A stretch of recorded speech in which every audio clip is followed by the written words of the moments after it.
Welcome to Module 11 of our Introductory Management Accounting class.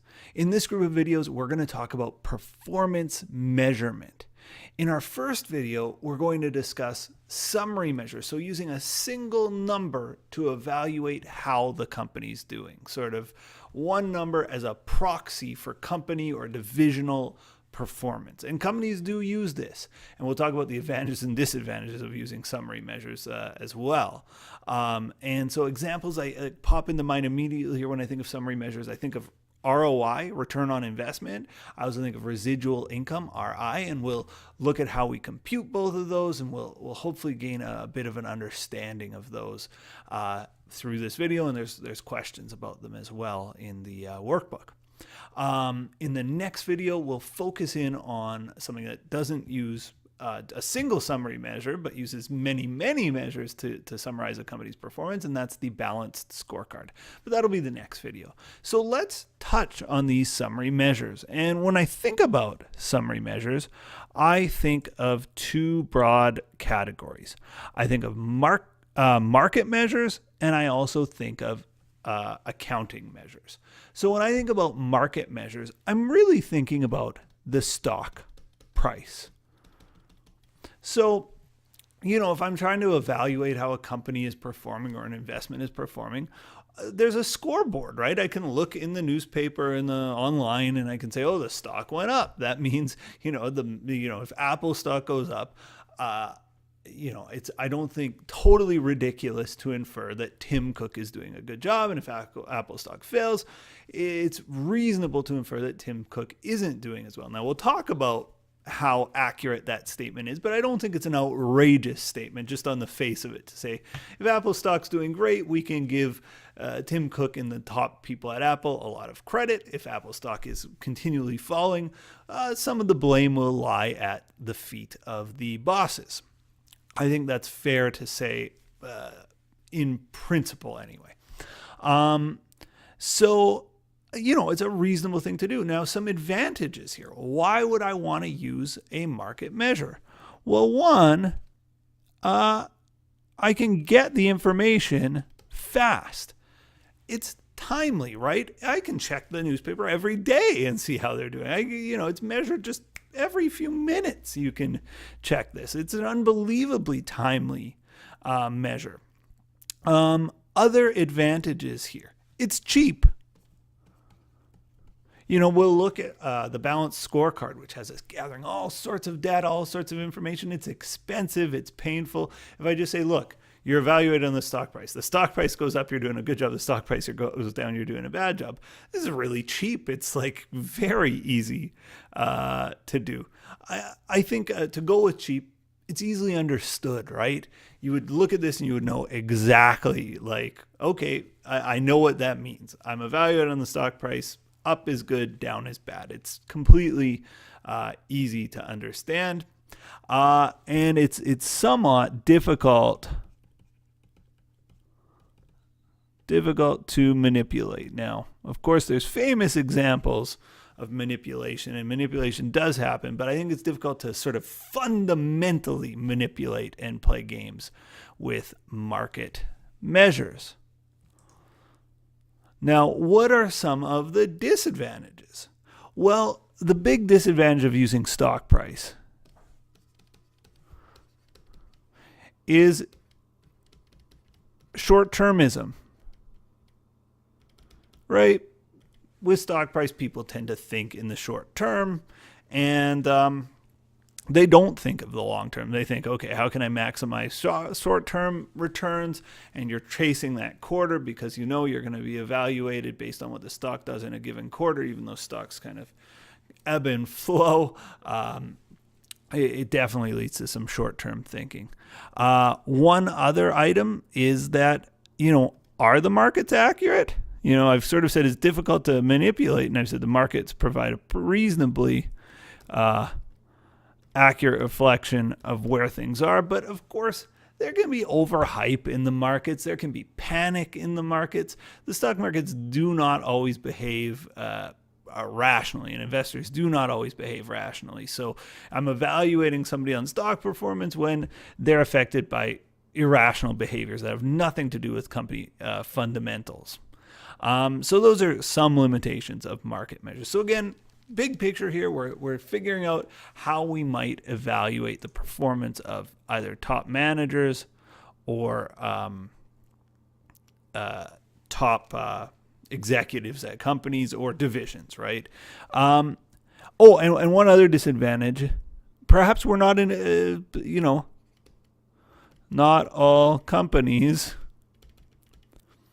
are public, meaning not all companies are traded on the stock market. In fact, most aren't. So, market measure might be great for Apple, but it's not going to be useful for a privately held firm. So that's just something to consider. So because of this limitation, instead of using stock price, many firms have said, well, look, we're not public, or we want to evaluate this division of maybe a bigger public company, but the division itself isn't public. So how do I sort of split out the activities of the division? And the solution, sort of as an alternative to stock price, are these individual measures of ROI, and residual income is also used. Now,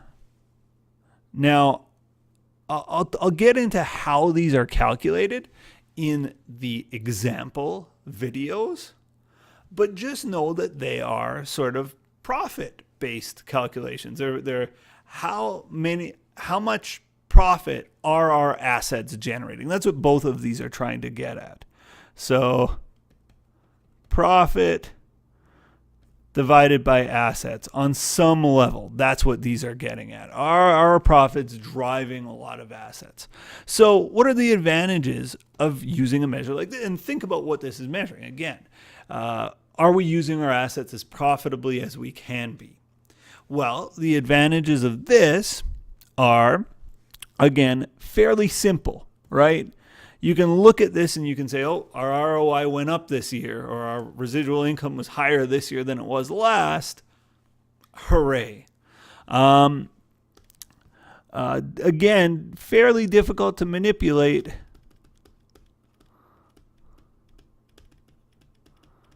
These all use accounting measures, so accounting profit, accounting assets, and we'll get into more specifics about how they're computed in the first problems of this chapter. But they're fairly difficult to manipulate, and similar to market measures, they're cheap because you just look at the financial statements and you compute them. Not like when we talk about balanced scorecard, where you're gathering all this extra data and you're communicating about it, and it just gets complicated and expensive. These are very cheap. And again, it's a proxy for performance. We're saying, look, if we have good ROI, this division has good performance. If we've had bad ROI, bad performance.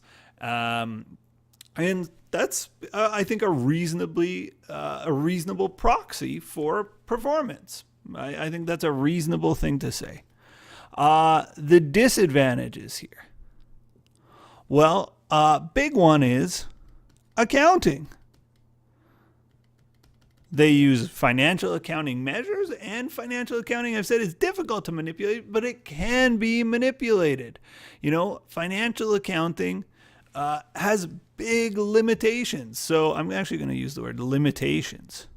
So the market ignores a lot of financial accounting. The market price, when I look at market measures, the stock price doesn't always reflect the underlying accounting. Like BlackBerry, the famous Canadian company, for a few years was having really good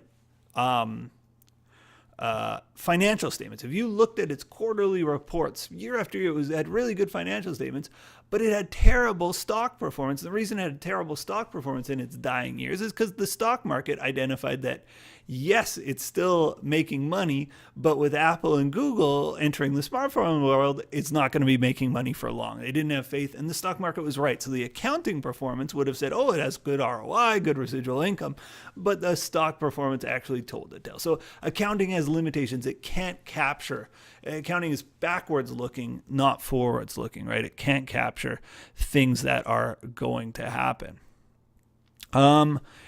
Similar disadvantages to the ones above. Short-term thinking, we can definitely kind of laser focus on, if the denominator is assets or net operating assets, I think will be our denominator. But if the denominator is assets, well, I can maximize by just minimizing my assets, right? If I have fewer assets to generate the same profit, well, great, I make more money. Also, if I have older assets, let's just say I make $100,000 and I have $500,000 worth of assets, right? 100K over 500K. That means my ROI is 20%. Now next year I make the same 100,000, but because of depreciation, my net operating assets are 490. My assets depreciated 10. Well, 100 divided by 490, gotta call up my calculator here.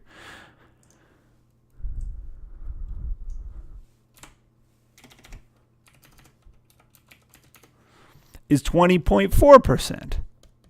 So I made the exact same amount of money. I had the exact same assets, but rather than brand new assets, they were a year old. I would say, oh, I did better in year 2. Look, I made 20.4% ROI. That's better. Well, in reality, maybe not, right? Not necessarily so. And so there are problems with using these accounting measures. There are also problems with using market measures. They're good, they're cheap. It's not unreasonable to say, yes, good ROI, good residual income, that's a proxy for good performance, but they're not without problems, as we'll learn when we look at problem 11.1. So that's it for our summary measures, again, market and accounting measures. In the next video, we will discuss balanced scorecard, and there's problems on that as well. So stay tuned for the next video.